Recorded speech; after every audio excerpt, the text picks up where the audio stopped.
Haere mai. Welcome to Christchurch. Here's Bell under the clear. Flying George Bell. Oh my goodness. Crusaders have finally done it. They've got it from the scrum. Under advantage. TJ Perenara goes in for his 60th try. It's the dream finish for the Rebels. White swords on the bench. Tom Wright does it all himself. It's Mark Delia who gets his third hat-trick on the board for the Blues Flyers. There's a little kick through for Marcius. Try time to the group.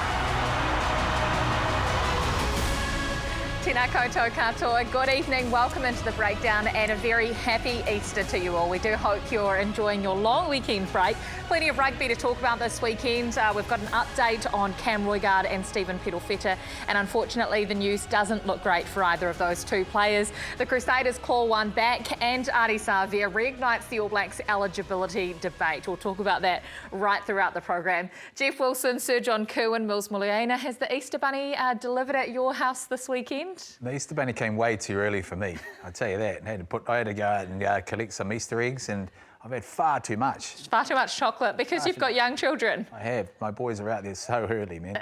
They've been good, and so have I, because I got lots of it too, so I've been pretty good for the Easter Bunny. And so you're sugar high and you're starting to crash now, are you, JK? No sugar for me. Lamb on the spit, actually. 7 hours in front of the fire. A couple of red wines. Is that every weekend for you, though? That's not It's Easter. not just Easter. Let's be fair. Come on now. I've got one question. Why are they all sitting right there?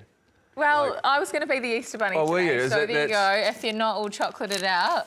Well, he doesn't want yours. I'll let yours. I don't actually need any of these, to be honest with you. But they'll sit there throughout the program. I think our camera people, they're already eyeing up this chocolate. Beautiful. Anyway, it's been a good weekend of rugby. Your team, the Crusaders, have clawed one back and all of a sudden look like world beaters. Just something that you mentioned to me on Friday when you were in Christchurch, Jeff. You said, you know, all of a sudden the fans are treating me really nice down in Christchurch. You felt right at home. Rob Penny came up and said, thanks very much, I appreciate your support, all those sorts of things. I said, it doesn't change where I'm from. All I was saying, I said I'm an analyst. I'm looking at the form, making some decisions, but guess what? They now need to win 4 games, gentlemen. 4 more games in the rest of the competition. They were really really good. Can we hold on? It was a desperate performance. And they did it.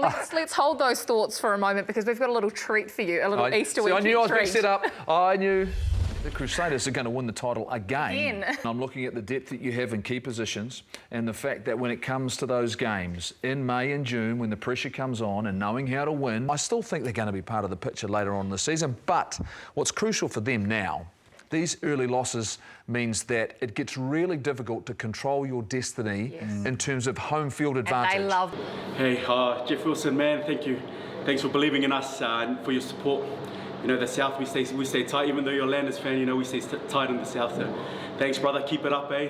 Love your work, Bruss. Look, so, We've got something special for you, Jeff. Here is a letter from the CEO of the Crusaders, Colin Mansbridge. It says, Jeff, thanks for the support, mate. It means the world. We're hugely proud of who we are and the people we play for, including you. We remain ambitious and focused, and words of encouragement, especially from those outside the region, just makes us stronger. You're welcome at Rugby Park anytime, Goldie. The doors will always be open to legends like you. Ma pango, ma whiro, ka oti te mahi. And they've sent up a wee treat as well. You've got a proper signed copy of that letter just to take home and frame because we know you appreciate the memorabilia. And this is for you. Your favourite new colours, signed by the entire team. I'm glad you guys are finding this amusing. You know, That's great. I think There you it's go, good. Jeff. you know, look, I appreciate it. I really do. I think really it's good, though. It's lovely. That is signed by the think it's class of nice. 2024, and according to you, they will be champions this year. That could be worth a lot of money. I think it's Jersey good. right I think there. it's great. I think it's great they've done that. No, I'm serious. I'm not being cynical. I think it's fantastic. You stuck to your guns. Well, look, I didn't the think... one I like how he said he's an analyst. He analysed the fact he was going down to Christchurch on the weekend and said they're going to win. And I do realise they're building a beautiful new stadium down there, and a car park up front would be amazing, wouldn't it? I mean, you haven't even got one at Eden Park, let's be honest. No, I look at what they did in the weekend, and if you wanted to make a statement, and I looked Where did in the that come warm-up. from? It came from... Desperation. Yeah, you're right. It was desperate. And that's the way that they They played. had to win. And desperate And they did. is defence. And when you think about their defence, particularly early on in the game, and this was a Chiefs team that didn't have their most dangerous weapon. So it made it really difficult for them to play. I will say this, though. They had, I think, a couple of things go their way even before the game where they had to play young halfback in Noah Hotham. And I think Mills have made a significant difference about, I suppose, a different energy and a look at their attack. And a different mindset in terms of the fact, well, hey, I'm going to go out there and, we've already lost 5 in a row and I'm going to do something a little bit different. So there was always that element. They were almost there, in a couple of games. The Chiefs, obviously, the first and then the first round. It's always the Chiefs that they're so close with. The final, right, last year as well. But I said last week, the bye is going to be their friend, but it's even more so now because now they're on a bit of a high. They go into the bye, they freshen up, hopefully get some guys back, and then they come back and hit the Aussie teams. I disagree, Mills. I thought they were terrible. You thought the Crusaders were terrible? The Crusaders were terrible up until last weekend. I thought their line-out was dysfunctional. I thought they were turning over the ball. They were an average super side. I just told you the But we're truth. talking about this weekend. Yeah, but I didn't see that performance coming, right? The thing they did great is I bet you the Chiefs thought, let's attack their line-out, and they just tapped and go. I agree with you with the young halfback. He reminded me a little bit of Marshy, darting around the fringes, having a go, not worrying about stuff. So I didn't see it coming. I didn't see it in their performance, and I think it's fantastic that you've been supporting him since that goal, because I didn't see it, right? Now, when you look at their draw, you go, yeah, they are in with a shark, but they need to play desperate again next week.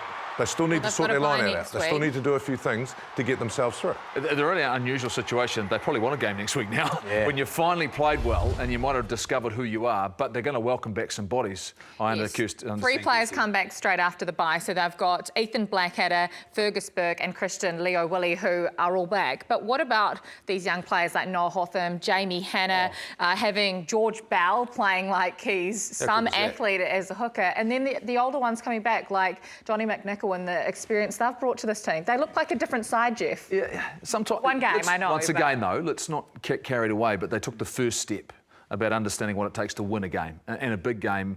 But when you talk about their desperation, you've got to do it again, and you've got to do it again. And sometimes for young players, that's the real challenge. Look, Quinton Strange made a huge difference for them in their forward pack earlier on. Then he picked up a little bit of a niggle. Is he going to be fit for when they come back once again? But you add these players in, and you bring a Johnny McNichol in. It comes down to me, though, is the biggest selection thing is Noah Hotham. What is it you do right now? Because you weren't going to play him and start him in this game. All of a sudden, he's made an impact. He's done something a little bit different. You haven't got a Rolls-Royce forward pack like you've had in the past. You don't have Richie Mo'unga at first 5. What you have to do is have someone creative. He's a creative type of player. This almost came about, it was misfortune for, obviously, Drummond, not missing out, and he was going to captain the side, but they seen Hotham earlier on in the rounds, but unfortunately they sort of had to revert back to a little bit of experience to try and get that win. And this is why it makes it even, more outstanding. The fact he's come on and gone, well, hey, I'm just going to go out there and show them what we can do. The whole team has gone in about the desperation, but it just takes a little bit of weight off their shoulders in terms of that sort of Yeah, I think they will be happy with the bye. I mean, I was stoked for Rob, because it's hard when you're in the coach and, you're coming off that sort of legacy. So the pressure was 5 times more than it would have been if you're the Blues coach or the Chiefs coach, just because of who they are. So they'll enjoy this break. They need to regroup and they need to go, this can't be a one-off, right? Their defensive speed was incredible. Their first up tackles were really good. And that's what I said before, Mills. They were missing those tackles the week before and the week before that. They've got to go back to the week before that, the Blues game, because there's still little wee chinks. They misfired a couple of lineups, but they've got to almost emulate exactly that sort of prep leading into this game to further go down when they hit the Aussie teams, because, man, they're looking pretty good. Let's take a look at their run home then, because they are hitting the Australian sides directly after their bye, which is coming up in the next week. So this is what their next 8 games looks like. They've got 1 on the board. As Jeff mentioned last week, they probably only need 5, maybe 6 wins to make the playoffs. They've got the Waratahs in force in Australia, so a couple of weeks on the road. They come back for the Rebels and the Reds. So that's the next month for the Crusaders, which will be their immediate focus. They take on the Highlanders down in Dunedin. By that stage, you imagine that Cody Taylor, Scott Barrett and all of these other players will be back for them as well. The Brumbies away, the Blues at home and Moana Pasifika to round the season. When you look at this team and the way that they played on the weekend, with the personnel they had available, can they beat any team on their day? Are you convinced, JK, that they can win a title in 2024 with the way that they played in that 80 minutes? No. You still don't think so? No.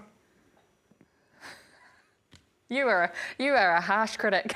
No, I just don't. Look, I think, like Goldie said, can they make the top 8? Yeah. Have they improved incredibly? They're rebuilding for me. Like, they don't have the experience of the Whitelocks, you know. If they miss a couple of players, then, you know, the first 5 settling into it. I was really happy. I thought it was, you know, way better, right? And it takes a while. It takes a couple of seasons for a standoff to look at Perofeta, you know. Like, so it takes a while. So do I think they can make it all the way to the final? Absolutely not. Can they rebuild and have a great season and make the playoffs? Of course they can. But I don't think they're good enough to make the finals. Well, everyone probably thought that the Chiefs were title favourites coming into this season, but the most alarming thing that you said to me not very long ago, in the last half an hour, the Chiefs are so vulnerable without Damian McKenzie, and that's a serious concern. Yeah, exactly. When you look at the difference, and I just think this guy brings, and look at those stats. Like, I asked 3 times if they were real, right? Points scored 166 with Damian, 32 without. Kicks and play 118. Goldie, you might want to go into that. Carries, metres, like the stats are incredible. Yeah. But the thing I love about Damian McKenzie, and the thing that I don't think we notice, is he plays the game so differently, right? Non-traditional standoff mills, runs laterally.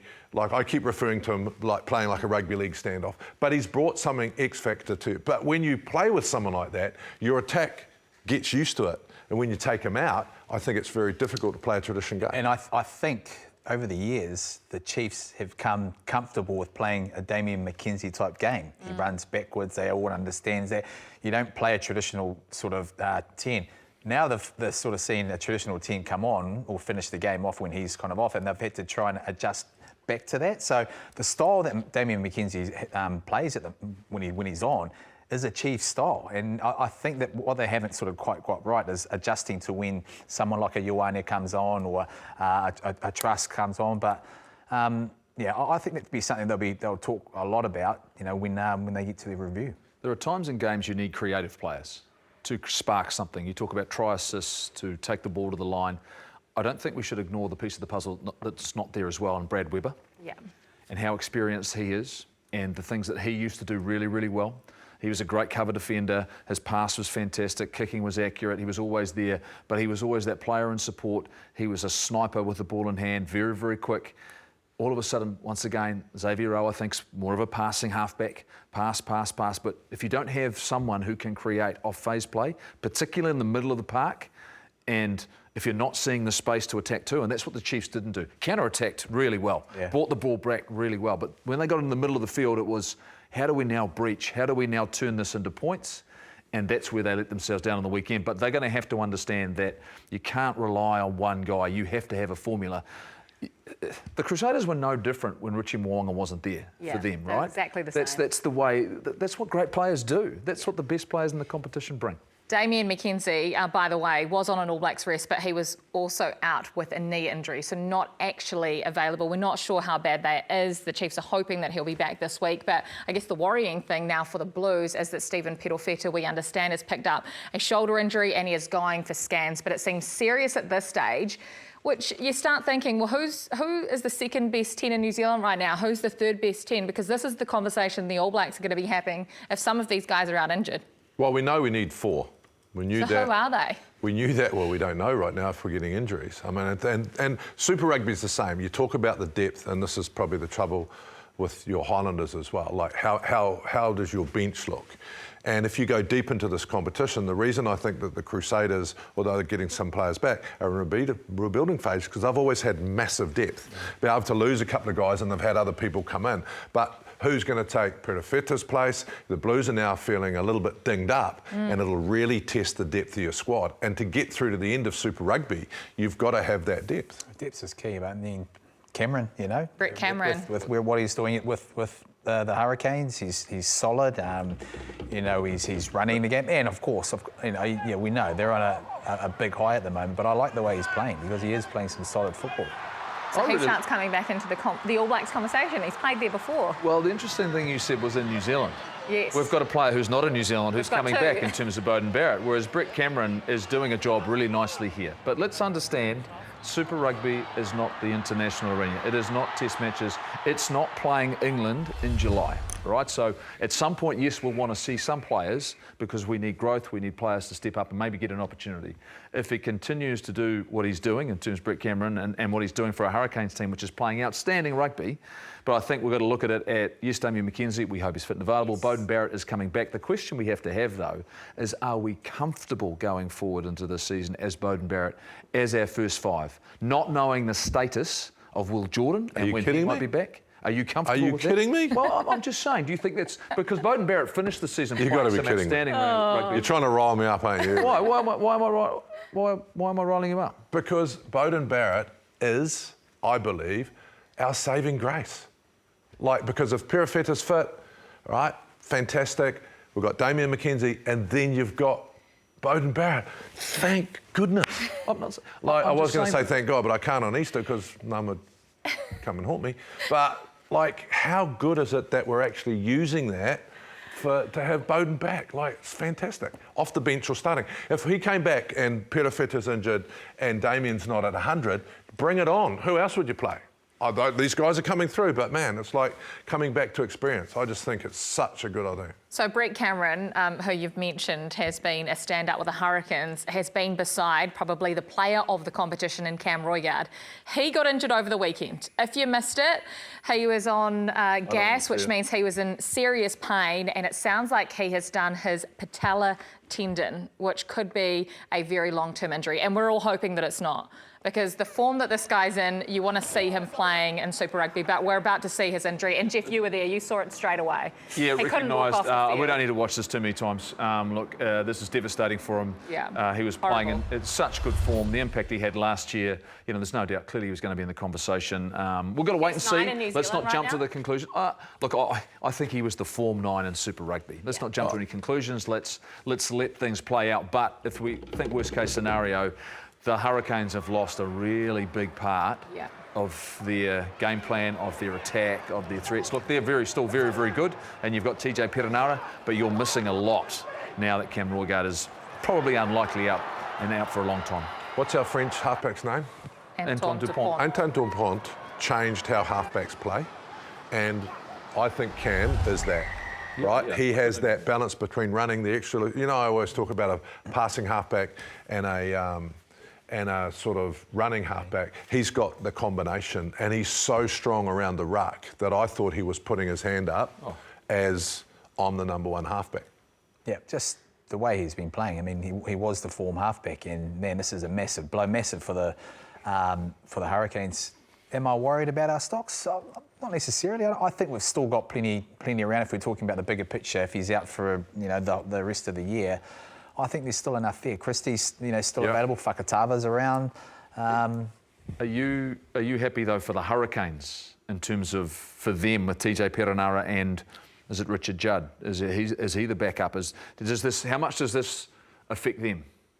The style of play. Well, the Hurricanes, how much does it affect them? Well, I think TJ's come back in a different nick, right? He looks a lot better. Physically, he almost looks like he's trimmed down a lot. I think he'll be hungry. And let's not forget,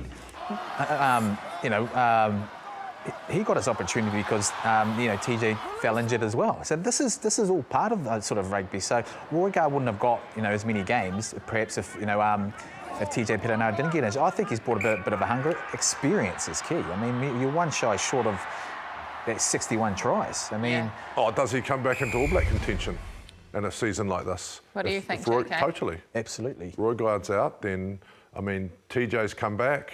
I wasn't that in favour to begin with because I thought he'd finish. He's come back, he's knuckled down, come off the injury, got back into the All Blacks, playing really well. He looks fit, strong, he comes on, you can see him talking. So, if you're someone like Razor, your first season, if you've got a couple... And I agree, I think Christie's playing incredibly well, so our stocks are okay. But if you're looking at experience, like we spoke about with Barrett, you're going to need those guys in your first year while you're transitioning into... See, the upside now is he gets to play. Yeah. and gets to play big minutes and gets the opportunity to shine and show what he's capable of. We wouldn't have had him in the conversation if he wasn't playing, whereas now TJ's going to get that chance. So I think, should he be in the conversation, what I think he'll do first and foremost is he'll keep this Hurricanes team on track on where they are and who they are and keep them going forward. He looked really good, had a good chat to him after the game. You can see he's confident, he's got great faith in where his body's at and how hard he's worked to get to where he is, and his conditioning has always been very good.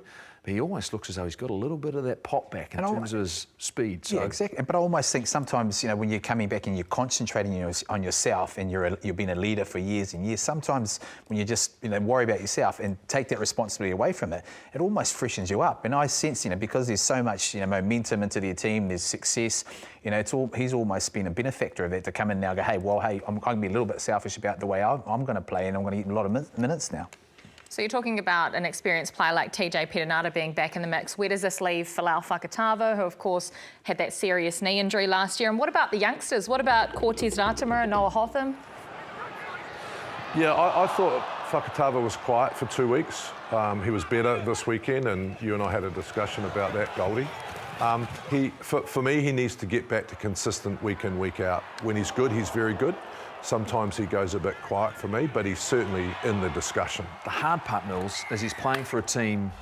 And we think about who the Highlanders have just had to play, and you lost a little bit of momentum, and you think about the way that he does play. I like his style of football. Yeah. If he was playing in a team that was going forward and playing well, how would he look? That's the question you have to have if he's pulling on the All Black jersey. Is like, okay, if the platform is there, if they're playing at speed, does it allow him to show what he can do really, really well? He's showing glimpses of it for the Highlanders, but the Highlanders are clearly, when they've come up against the big guns, and that's what they've come up against in the last 3 weeks, they haven't been able to have that impact. And one of those was the Brumbies. And the Brumbies showed on the weekend, I think they're a tough team. So this is for Folau, is that he's got to keep showing the consistency he can in a team that may not be dominating Mills. But I think if you look at it, the last couple of years, he's had to play a totally different role. He's had to come off the bench and spark like that. You know, he hasn't gone into a game where you have to sort of feel your way through, look at opportunities, not sort of come on, you know, right from the get-go and look at every opportunity. And that's probably the balance of his game. You know, the fact that, you know, you talk about, you know, traditional halfbacks, it's just to clear the ball. Aaron Smith was probably like that, and he found his way into sniping a bit. Fakatava has had to come on for the last couple of years and just spark things up by creating there. He's probably doing a little bit too much without really realising that. Yeah, no, I just want to know what you think, Goldie, we need to see from him if he's going to have a non-dominant forward pack. Does he need to improve his kicking game? Like, it's no use us going, well, the forward pack, so what do we need to see? A better kicking game, a better judgment around what? Well, ultimately is how he's going to impact the game for that side and what they need him to do. And what I think we should never underestimate is defensively he's really, really good. Great over the ball, he's a great defender. You know, it's about some of those little accuracies when things break down, how do you restart? Or, like you say, the accuracy of the kicking game, making sure if it's a contestable, it's contestable. If you want to find grass, you find grass. Give your team the best chance to regroup. So there's those accuracies, but it's really making that connection. I think they lost a little bit when they played against the Brumbies when Reece Patchell didn't play. Cam Miller, they just lost a little bit there, and his confidence got knocked. Maybe, I'm not sure around that, but it didn't look like he looked better again. But that was up against a team like the Hurricanes, who are just on fire right now. The one thing that's great about all of this, and you mentioned it earlier on, is Finlay Christie. Because you know what you're going to get. Yeah. Like his form, he holds his form. Now, it might not be spectacular. He might not do the brilliant things. But the fundamentals, the competitiveness, the accuracies you need out of him, kicking game's good, passing game's good. It's nice to know that if you had to not fall back, but look at what his skill set is, his special set of skills, he does the fundamentals of a halfback really well. Well, I think he's spectacular because of all the things you mentioned. Like, he doesn't really have a weakness. He can defend. He's got a really good pass, he can kick, he can dart when he needs to, and he's our current incumbent. So he was picked ahead of Roigard. So, you know. Different role though, to play a different role coming off the bench. Yeah, but I'd have no trouble if he started as our test halfback if we're playing next week. I'd have no problem with that, because like, you should see his cover defence and stuff. Like, I think sometimes we don't talk of him because he might not do the spectacular, but he does everything else like at an incredible level. So his spectacular for me is you watch him tackle, like his cover defence. So yeah, I think he's first name down at the moment. If And you've got to your point too, Test match level is a lot different to Super Rugby, and that's where Finlay, when he gets to Test match level, he's solid right across that as well. 1 to 60 minutes is different from 60 to 80. Okay, so when you're getting those guys that you're saying, a little bit of different balance where a Roigard would, he challenges the edges. So does Fakatava. With Christie, he will play solid and make sure he wins those sort of small moments within that 1 to 60 minute mark if he has to start. So I'm not worried, as I said. I'm not worried about our stocks of nines. If anything, hopefully Roigard isn't out for too long, but he brings something different. He's certainly the form halfback. Well, you talk about the stocks. We've just talked about 5 halfbacks there. Roigard, Fakatava, Hotham earlier, Christie and Perenara. Jeff, if Roigard is out, who are your best 3 nines in New Zealand right now? Who are the 3 in order? In order? I mean... 1, 2, 3. If I had to go, look, I would, if it was me, it would be Finlay Christie would be my number 1. Christie's but that's because I know what I'm going to get. I know I'm going to trust. I'm going up against England. But then you 2 have and to start 3? The conversation. That's really hard. That's Is it Perenara? Because tough. you also know what you're getting? Once again, he's the perfect person to be your 3rd halfback, right? Yeah. So you sit there and you bring a Noah Hotham in, or you bring Finlay Fakatava back in, and you go, you know what? Let's find out. Because I imagine at some point, Razor's going to want to find out about some of these young kids, and I imagine the first squad, it's going to be large, right? The first team he picks is going to be a whole lot of people he'll want to get to training. Yeah. Remember, I don't think he's having any camps during Super Rugby. They're not doing that way. They're having meetings with certain groups of people, but none of these camps. So before he prepares for England, you know what I'd be doing the first game? I'd be putting my trust... Not ringing Aaron Smith. What's that? Not ringing Aaron Smith. Now, here's a conversation. Here's my 3. No, I'm not. Here's my 3. Christie, TJ Perenara, I'd bring him straight in for his experience, and Fakatava, because I think Fakatava is starting again. So he will have all this knowledge around him. So TJ then becomes the outer statesman. You can put him on a test, you're not worried about him, but then he can help people like Fakatava get better at their game during the 10 weeks. I think the other way around, with Fakatava second coming off the bench at this stage, and TJ just finding his form and being that experienced sort of hold to possibly jump both of them as well. Well, it's funny that JK mentioned Aaron Smith, who's currently playing in Japan, along with a couple of our other All Blacks who are heading back to New Zealand later in the year. The All Black eligibility debate rages on. We're going to find out about these guys, if they would change the rules, and what would they be. That's coming up right after this on The Breakdown.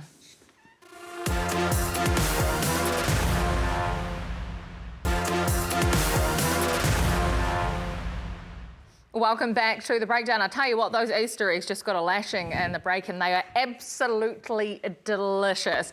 But we're going to head across to Japan because one of our greatest All Blacks, Ardie Savea, World Rugby Player of the Year, has endorsed the idea of picking All Blacks from overseas. You know the New Zealand Rugby board, they are completely against this idea, but don't forget Scott Razor-Robertson, the All Blacks coach, said we need to keep an open mind about it. So this is exactly what Ardie said. He said times are changing. We've got to be innovative and smart around what we're doing. The country that's proven that, and it works, is South Africa, current world champions. The majority of their team is playing offshore, and they come together and they win a Rugby World Cup. Has this fired you up, JK? I disagree. I disagree with Ardie in this sense. I think we need to be very, very careful about protecting our All Blacks and trying to keep them here. Ardie's on what I call a financial sabbatical, and I'm pleased he's coming back. South Africa, I believe, is different. We want to win stuff in between World Cups. It's pretty hard for an All Black coach if you don't win the championship, you don't win the Bledisloe Cup. It's pretty hard. So I don't think it's going to suit us having our players being able to go overseas and be picked from anywhere in the Northern Hemisphere. Why does it work for South Africa, Mills? Well, I think it's a different dynamics in terms of South Africa. A lot of them now, they're playing in Europe. They're in the South African teams are in sort of Europe as well. They've had to sort of, sort of open it up a little bit for guys from Japan to come back. I kind of tend to agree with JK. I think, and we're probably talking high end, we're probably talking about our current All Blacks, right? And that's probably where Ardie's coming from. The thing that you're going to get is, why would guys that are not All Blacks stick around in New Zealand? You know, you're going to get all those guys like we talked about. Hotham, he's going to go overseas because he's going to make more than the 95,000 that he's on at the Crusaders. He'll probably make double or triple that and still be eligible for the All Blacks. So what does that do in terms of the stock here in New Zealand? I get that. I think we do have to get a little bit innovative in terms of our current All Blacks and whether we look at sort of guys that have played a certain amount of tests or a certain amount of years. But I don't like the fact that if I was a youngster growing up, I get to go overseas and still be picked up there. So we've got some rule changes. Look, I'll say this firstly, though, and we'll talk about this 1 second, but we've already been innovative. All right, we've already gone to the sabbatical model for a long, long time now. We've provided opportunities for players to go and play overseas. So let's don't think that we have shown some flexibility for some guys already, but their commitment to New Zealand rugby is the fact they're coming back to play in New Zealand. So I accept that, but don't think we haven't already done something. I'm certainly understand where you're coming from, JK. So we've asked each of you about the current eligibility rules, which currently you have to be playing here in New Zealand, and this is what each of our panellists have come up. We'll start with you, Jeff. And what have you gone for? Can you explain it to us? Pretty simple. Why?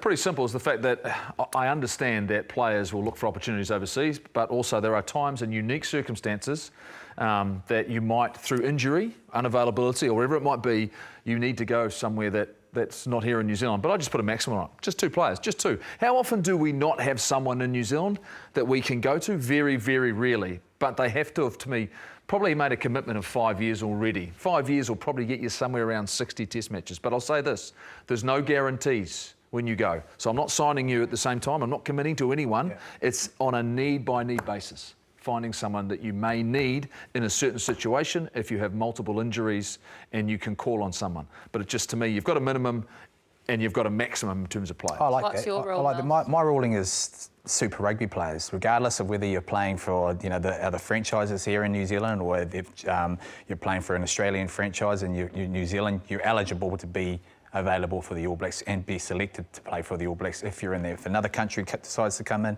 same thing as well. But I think obviously there's a bigger picture in terms of who pays those players. Yeah, and do you think some New Zealanders will go to, some top New Zealanders would go to the Australian franchises? I think that's another conversation in terms of, I'm selfishly trying to think of Super Rugby and how to actually make that, as big as we can.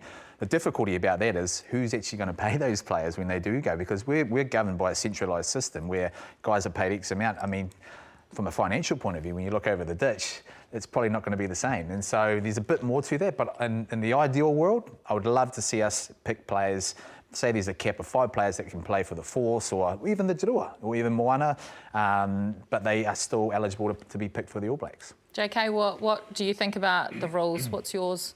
Yeah, I don't like yours, Goldie. It didn't matter what I wrote up there, but that's fine. No, that's not true. Why don't you like it? Just before you go into yours, why don't you like it? That's not true, because I think if you're coming back to re-sign, cool. Which is your sabbatical scenario, where you've got guys who are playing overseas. Well, no, sabbatical for me... Or they're off contract. No, it's really different. So sabbatical for me is Artie, is Bowden Barrett, they're going over there and they've already signed and they're coming back. Whitelock's different, Wanga's different, but if he says, I'm coming back and I'm signing, right, for the next 3 years, pick them. But I don't think... I'm with Mills. We've really got to protect the Southern Hemisphere. Why do they leave and go north? Because there's more money. So how do we create a competition that we can be competitive? So this is what I'm thinking. Hang on. This is what I'm thinking. We bring Japan into the Super Rugby. 4 of their club sides, or 5 of their club sides, they come into Super Rugby, right? And then if you go over there and you play for one of those clubs, so Artie Savea, right? Let's say he says, actually, I don't want to come back. I'm going to stay in Japan. But he's coming down and playing against these 2 young boys at the Hurricanes. If he still outplays them, you can pick him. Same with Whitelock, right? So we're seeing them in front of our own eyes, but also we're growing our competition. We've got to start competing financially. And the trouble is, South Africa's left us, or we let them down, or whatever that story is, right? But they're not with us anymore. So they're not part of the Southern Hemisphere. So we need to build this competition that people want to come down. And it needs to be based on this. At the moment, it costs people money. No one's making money. See, my model is based on the fact that we can't afford to keep everybody.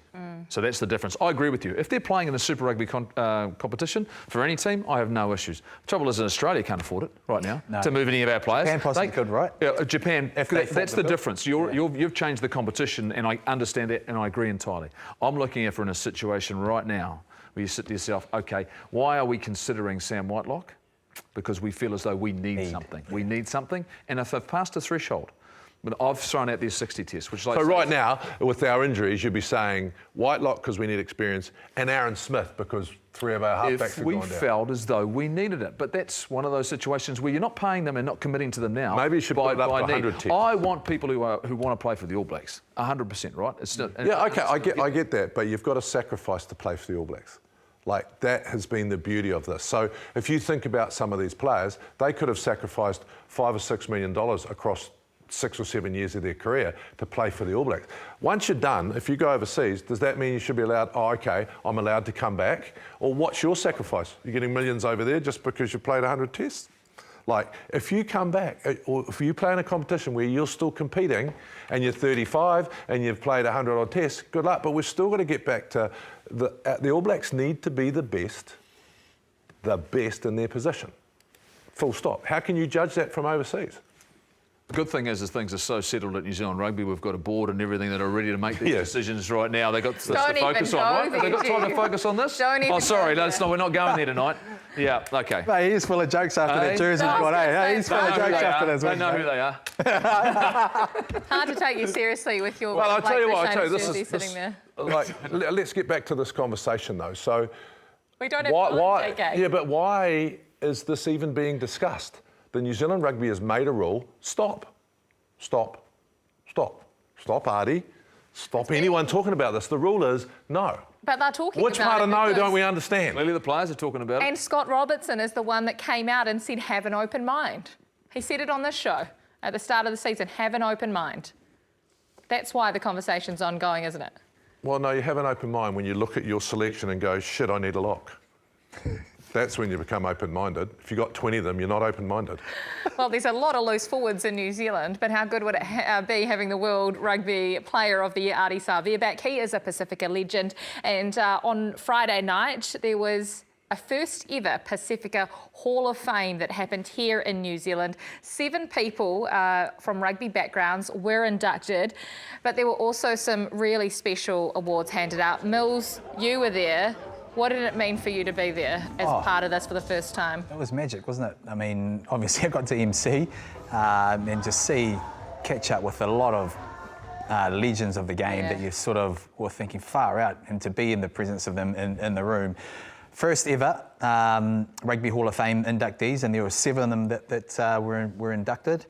And man, what a night. I mean, some of the names that are there, I mean, look at that. Te Uli Fiao Whaomausili, Papa Li'itele, Peter Fatialofa, Mulianga Tele, Brian Limar, Jonah Lomu, Waisali Serevi, George Smith, and of course the great Sir Brian Williams. But I picked out a few, okay? I only picked out a few. I know we've named them here, but I thought we'd pick out a few and sort of work through that. But before we do that, Kirsty, there were some awards that were given out. Special awards given out that are going to be given out every year. The John Lomu Award went to Ardie Savea, the Fia'u Whaomasili Award to Ruby Tui as the most influential female Pasifika player, the Waisali Serevi Award for Breakthrough Player of the Year, Mane Felu and Mark Talia. Superstar players across the board there. I don't know how they picked just 4, but there will be those awards every year.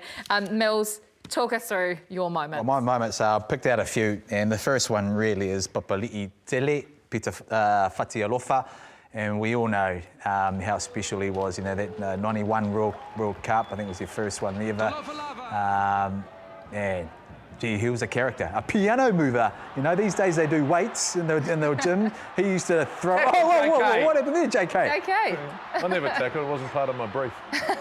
My idea was to wear gel and liquid. Just fell over You're for in all no his reason. highlights. Fats was honestly one of the greatest characters of the game. To go away with this man, obviously a beautiful heart, like he had this, like loved in Samoa. I remember being in my room once, I was coaching Japan, and phone call, Sully, it's Fats, come downstairs with all your gear. And I went downstairs, or all my spare gear, and we went driving through the villages, and he just gave out gear. You know, we had a couple of beers. They just absolutely loved him. But his biggest job and his greatest job, and he started it, was he was the keeper of the Ranfurly Shield. He used to take it home, right, and put it on his mantelpiece. And it came back every week, never damaged. And Pete would take it home every week. But just an amazing character of the game. Always a laugh, always part of mischief and all sorts of different stuff. Fantastic. Oh, the next guy I'm going to mention, he brought heartache upon some of us all, especially in my time, and that was George Smith. You know, his dreadlocks, you always made sure you didn't run too close to him, but well, I actually made You a tackle guys are there. making all the highlights or lowlights reels. Yeah, they're highlights, aren't they? I mean, and George, it was nice to see George there too, and catch up with him on the night, because, you know, certainly he, an Australian legend and, you know, Tongan background, and a Pasifika one as well. So he was the second one. My third, Waisali Sarevi, the magician. Legend. I was on the back end of some unfortunate sort of sevens games as well when this guy, but he just created something out of nothing. His cheeky smile, the way he spoke also on the night. I mean, look at this. It's a great Christian Cullen. It's Waisali Sarevi. I think he's based in America, and to see legends like this and what they used to do. I think one game of rugby 15s he played for the Flying Fijians, but There wasn't. He could do everything on a rugby field. He was magic to watch. I mean, to be honest with you, yes, it was great watching New Zealand play, but when you talk about the Fijian Sevens team, when he was on the hit, you just couldn't take your eyes off him. yeah. It was awesome. The next guy, Wow. you like this guy, Brian Lima. Brian Lima. And the happiest day of my life playing for the Hollanders is when he signed for us and he came south. Because I used to play him, you know, he was playing up north, playing for Auckland, and he, when your nickname's the chiropractor, it tells you exactly how you hit and you tackle. And to have him on your side, look, he was a wonderful player. Played for a long, long time at the international level. Just an absolute 5 World Cups. This man, 5 World Cups. I don't think he's apologising there either for how hard he hit Inga, but remarkable player. Yeah, I know. And man, the last guy, we all sort of know this man, you know, Sir Brian Williams, you know, he was here on the night. Really special also to see them celebrate, you know, Ponsonby Rugby's 150th. And nice to see also Tui Fasi Sina, Sir Brian Williams acknowledged too. He started it, right? I always remember this. I'll have to get up and show you when this is over. So when I was a young 18-year-old, I used to get up. I can remember his tour in South Africa when he did a sidestep under the goalpost about 9 yards. So I went and saw him down at Cox's Creek and I said, Beach, can you teach me how to sidestep, you know?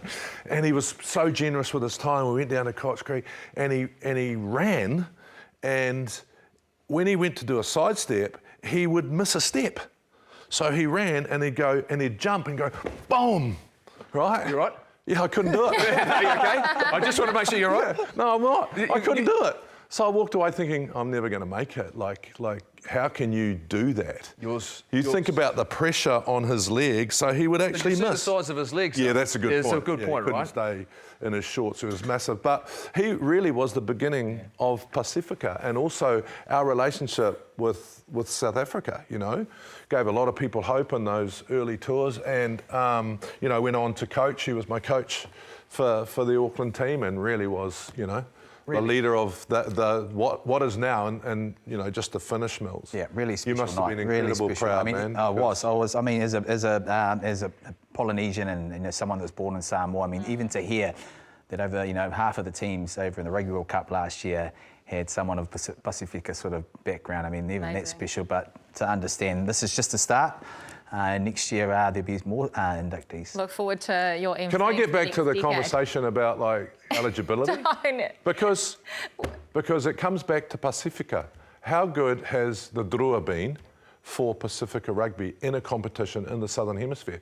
Because how many Pasifika players have to go overseas to make money? So I know that we worry about it, but if you're in Samoa or Tonga or Fiji, you know, you've got to actually go overseas. Yeah. Well, that jump step that JK talked about, were you inspired by? Oh, absolutely. Growing up, I taught myself how to actually do it, but I got guilty. I could only go right to left, so I started on the right side of the field and just keep going until he got to the other side of the field. But yeah, I mean, it was certainly something I grew up and watching and trying to, and it obviously worked. Did you actually do that? Yeah, I did that. Yep. Yeah, look at the legs. I can't do it now. Certainly, I'm not going to try. And I applaud you for giving it a crack. That was good. That was a bit of a sore knee now. At least the Medicart didn't come out, JK. At least the Medicart didn't come out. Beautiful Mills's moments these weeks. Thank you so much for sharing that with us.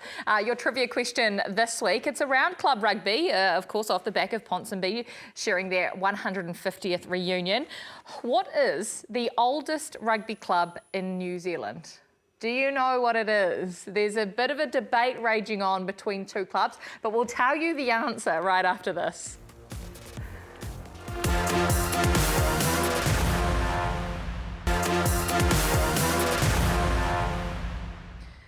No, my hooky, my welcome back into the breakdown. And no, JK, we cannot go back to the eligibility chat for the 4th time this program. I promise you will make time another show. Your trivia answer, well, the question first, of course, was, which is the oldest rugby club in New Zealand? Straight away, JK said, it's the one in Dunedin. You should know this, but it's not, is it? No, it's not. It's not the one in Dunedin. So what club is it then? Let's take a look. We've got a full frame graphic of the different clubs and how old they're. No, Nelson. there it is. Nelson 1870, Nelson Rugby Club. What was the Dunedin club that tries to claim it? Well, that was the first test match, wasn't it? We used to train there with the first test match. Well, it's Nelson. Nelson. Which is the one on the water there? Did someone just say it's Nelson, or have we got like Facts. proof? Facts. I think there'll be. I know it's not. I know it's on the screen, but that doesn't actually mean it's fact. I mean, look. Someone on Dunedin will come back with something. You watch. Someone from Dunedin will come back. You guys question this trivia question every single week. That's because we don't get it right very often. Well, it's not even for you guys. Right. It's for you sitting there at home. And we do hope that you enjoy the trivia question each week. Righto, let's get into Super Rugby Aupiki because the finalists have been found. We've got one round to go, but it will be contested between the Blues women and the Chiefs Manawa in 2 weeks' time. Venue to be determined, depending on the last week. But the Blues were brilliant on the weekend, comprehensively beating the Manawa, who have been the top team this season. They were good. Very really good, the Blues. And I think, for me, this was a statement performance, just to let the Chiefs Manawa the fact you're going to have to be at your very best. At your best to beat us when it comes final time. Yeah, and Chiefs Manawa haven't quite. They've been sort of sticky every sort of time they've sort of played. You're sort of hoping they sort of worn themselves into it, but the Blues coming back and sort of, winning the way they did, this is going to set up a big final. Yeah, well, I watched the week before and I thought they were really building to something. I thought they came back from a really difficult situation. So, yeah, go the Blues. Of course you're happy, JK. Of course you're happy when the Blues are winning. But Chiefs Manawa, this could be good for them. Let's hear from their first 5, Chelsea Semple. Kia ora to Kirsty in the Breakdown whānau. This is just a little message from myself on behalf of the Chiefs Manawa team and the entire Chiefs Rugby Club to you, Kirsty. Not long to go until we meet your beautiful new arrival, and we can't wait to see the baby sideline with all the Chiefs gear on. We'll welcome the new addition to our whānau straight away. I've told the girls you're going to be working at the final, even though you're due pretty much that week. But yeah, we hope to see you there, and if not, we just wish you all the best. I'm very excited for you. You're an amazing person, amazing at what you do, and we love that you back us 100%. So all the best, thinking of you so much, and up the Manawa. You were attacking us in the ad break How for does it feel? surprising you. I How hate does it. it feel? I hate it. How does it feel? No surprises. Well, the fact that, because we're not all going to be here going forward over the No, but next I'm few gonna weeks. be here for a Yeah, I wee know, while. but we're not all This going to be isn't here together. And this is happening a breakdown team, so they're bearing gifts. Oh, bearing that's gifts now. really That's cute. oh, yeah, there Really we go. cute. It's not quite a Crusaders one. There's very, very cute. Thank you. Oh, and there's one for you, which I think it's. I hope it's signed, just like your jersey. It's my jersey. And this is from us, the breakdown Thank you so team. much. We are so excited for Well, I you. hate surprises, but I'm very grateful. You are? I'm glad we managed to got that done. Oh, what a horrible show of surprises. Well, we just want to know, Millsy, if we're allowed to stand here and... Yeah, well, you've got a grandchild on the way as well, JK. A few weeks after you, so... Well, he's volunteered That's why I nearly babysitting any time. He babysitting. said babysitting any time. So bring them both in and they can all hang out. Exactly. Chris, have you got a sort of date of how long you're going to be away for it? Because I'm a bit worried that I'm going 1 to week. miss these guys. Do I have to handle these guys by myself, though? I don't know. We can babysit. Well, I'll bring him in. Yeah, I'll bring him totally. in. Any name suggestions? John Jr.? No, that's my daughter. I've been trying to get that through for my daughter. You were very No polite chance. No chance. So someone mentioned at the weekend, and you were very polite about, Jeff's not a bad name. Oh, it was Grant. It was Nisbo, wasn't it? Nisbo said Grant's a good name. Grant's a great name. Grant's a good name. Look, I'm all flustered and embarrassed now. We're incredibly proud. Now you know of what it feels like. Hey? You know what it At feels least like. this is my team. Kirsty, I That think one's not quite. we're just incredibly proud of you. Absolutely. You're amazing at your job, and we're just excited for you. So I'm a bit tearful myself. Oh, stop it, JK. Well, I'm super grateful as well. And I just wanted to say this, really grateful to Sky that they've actually let me continue to do this amazing job. And I'm going to get emotional. It's looking at you. But so grateful that Sky let me do this as well, because before you wouldn't have been able to do this. So really, really grateful. Anyway, does someone else want to wrap this show? Well, should we talk about eligibility? JK. Oh, that's so very, I still disagree with you. Like, I know you disagree. Come on. I disagree. This is so good. Well, okay, it has been raining in Fiji. Raining tries, raining victories, and physically raining for the Fijian draw as well, but they continue to get the job done. Thank you so much for joining us. I'll be back next week, don't worry. I'll still be here, I hope. Anyway, we'll see you then. It is great to have your company for more Super Rugby Pacific. We're back at Churchill Park in Lautoka. It's the wet city today. Man, did he get it down? It looked pretty good from there. Marcy, yes, he's over. Try time. Out to Marcy. Marcy getting it out the bottom. Marnie. And he's got Radu Town under with him. And he has nobody in front of him.